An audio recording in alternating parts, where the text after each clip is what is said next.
के सभी बच्चों को नमस्कार। बच्चों, मैंने पूर्व में जो वीडियो बनाया था भारतीय संविधान की विशेषताएं, उसमें मैंने आपको भारतीय संविधान की कुछ विशेषताएं बताई थी। आगे की विशेषताएं मैं अब बताने जा रही हूँ। मैंने आपको पूर्व में बताया था कि भारतीय संविधान जो है लोकप्रिय प्रभुसत्ता पर आधारित है। वो निर्मित, लिखित और व्यापक संविधान है। वो संपूर्ण प्रभुत्व संपन्न लोकतांत्रिक गणराज्य भारतीय संविधान में इसका उल्लेख है। भारतीय संविधान जो है वो धर्मनिरपेक्ष राज्य की स्थापना करता है। कठोरता और लचीलेपन का इसमें समन्वय है। संसदात्मक शासन व्यवस्था अपनाई गई है। हमने संघात्मक शासन व्यवस्था को भी अपनाया है। भारतीय संविधान में संसदीय प्रभुता और न्यायिक सर्वोच्चता का भी समन्वय है और मौलिक अधिकार और मूल कर्तव्यों का भी समावेश है। अब मैं बच्चों आपको इसके आगे की विशेषताएं बताना चाह रही हूँ। भारतीय संविधान के द्वारा लोक कल्याणकारी राज्य की स्थापना की गई है और उसका आदर्श अपनाया गया है।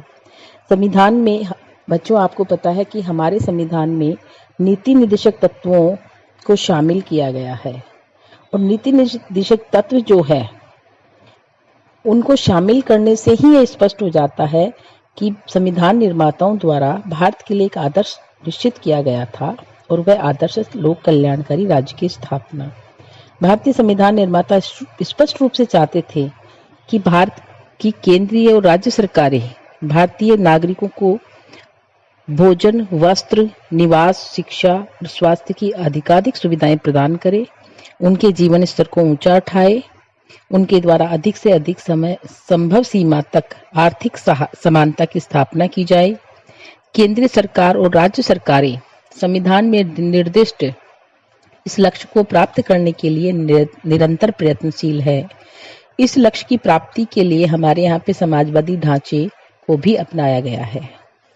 इसके अलावा इसकी जो अन्य विशेषता है वो है अल्पसंख्यक तथा पिछड़े वर्गों के कल्याण की विशेष व्यवस्था।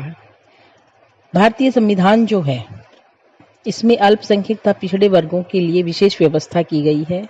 अक्सर हम ये सुनते हैं कि प्रजातंत्र जो है वो प्रजातंत्र को बहुमत के अत्याचार की संज्ञा दी जाती है, लेकिन भारतीय संविधान में अल्पसंख्यकों के धार्मिक, भाषाई, सांस्कृतिक हितों की रक्षा के लिए विशेष व्यवस्था की गई है। इसके अतिरिक्त भारतीय संविधान में अनुसूचित जाति एवं जनजाति के क्षेत्रों के नागरिकों को सेवाओं, विधानसभाओं और अन्य क्षेत्रों में विशेष संरक्षण प्रदान किया गया है। अनुसूचित जाति और जनजातियों को संविधान के अनुच्छेद 330 और 332 के अंतर्गत लोकसभा तथा राज्य विधानसभाओं में आरक्षण का प्रावधान किया गया है। प्रारंभ में यह व्यवस्था जो है 25 जनवरी 1960 तक के लिए की गई थी, किंतु संविधान में संशोधन कर इसकी समय सीमा को बढ़ाया गया और 95 पे संवैधानिक संशोधन जो 2010 में हुआ था, उसके आधार पर इन प्रतिनिधि संस्थाओं में आरक्षण की व्यवस्था को 25 जनवरी 2020 तक के लिए बढ़ा दिया गया था। अनुसूचित जाति और आगे भी इनको बढ़ा दिया गया है। अनुसूचित जाति और जनजातियों के लिए सेवाओं यानी सरकारी नौकरियों में दावों की व्यवस्था अनुच्छेद 335 के अंतर्गत की गई है। संविधान के अनुसार इन दावों, जिन्हें सामान्यतः आरक्षण के नाम से जाना जाता है, के लिए कोई समय सीमा निर्धारित नहीं की गई है।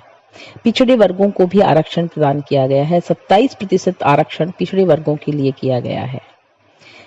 पिछड़े वर्गों के लिए साथ में ये कहा गया है कि जो पिछड़े वर्ग जो संपन्न है उनके लिए क्रीमी लेयर की व्यवस्था की गई है।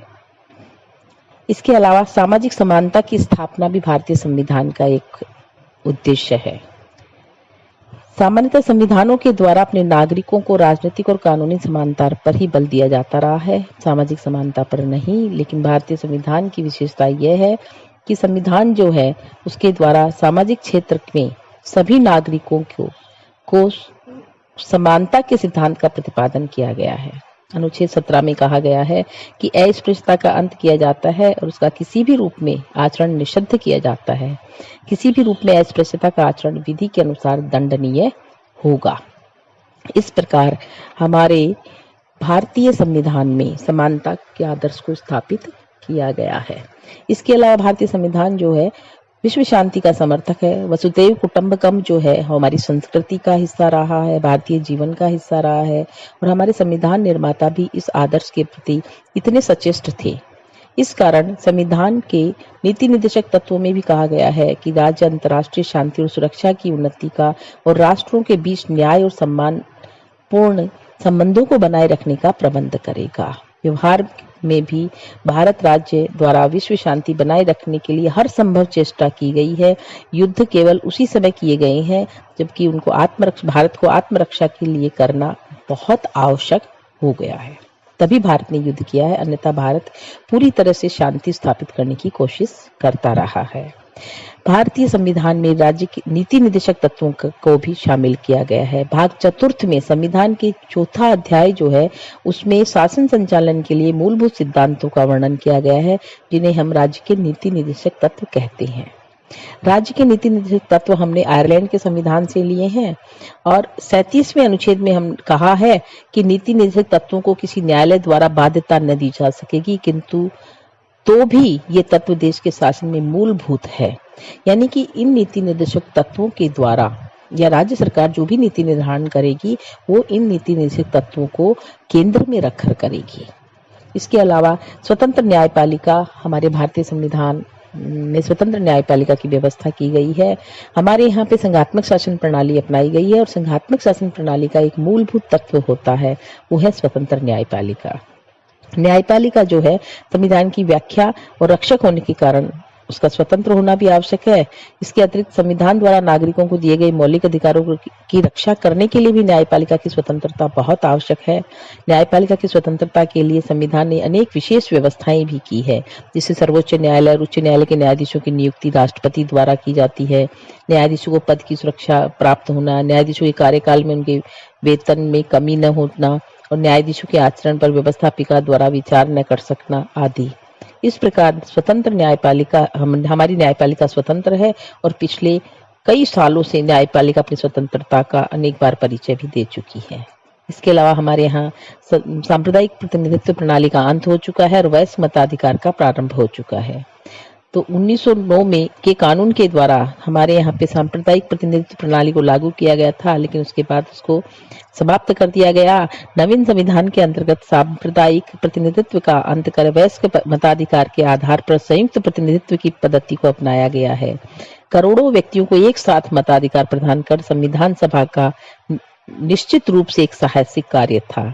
इस मामले में श्रीनिवासन जी ने कहा है कि सांप्रदायिक चुनाव पद्धति की समाप्ति और वयस्क मताधिकार का प्रारंभ नए संविधान की एक महान और क्रांतिकारी विशेषता है।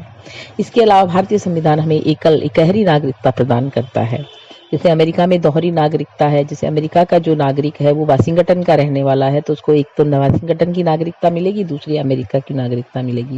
लेकिन भारतीय संविधान जो है यहाँ पर संघात्मक शासन व्यवस्था की स्थापना की गई है और ऐसा समझा जाता है कि संघ राज्य के नागरिकों को दोहरी नागरिकता प्राप्त होनी चाहिए, पहली उस राज्य की जहां वो निवास करता है और दूसरी उस देश की जहां वो रहता है। लेकिन हमारे यहाँ पे संविधान निर्माताओं का विचार था कि दोहरी नागरिकता भारत की एकता को बनाए रखने में बाधक सिद्ध हो सकती है, इसलिए संविधान निर्माताओं द्वारा संघ राज्य की स्थापना करते हुए भी दोहरी नागरिकता को नहीं अपनाकर इकहरी नागरिकता के आदर्श को ही अपनाया गया है। बच्चों, ये वीडियो आज यहीं समाप्त होता है। मैंने आपको भारतीय संविधान की विशेषताओं के बारे में बताया है। धन्यवाद बच्चों।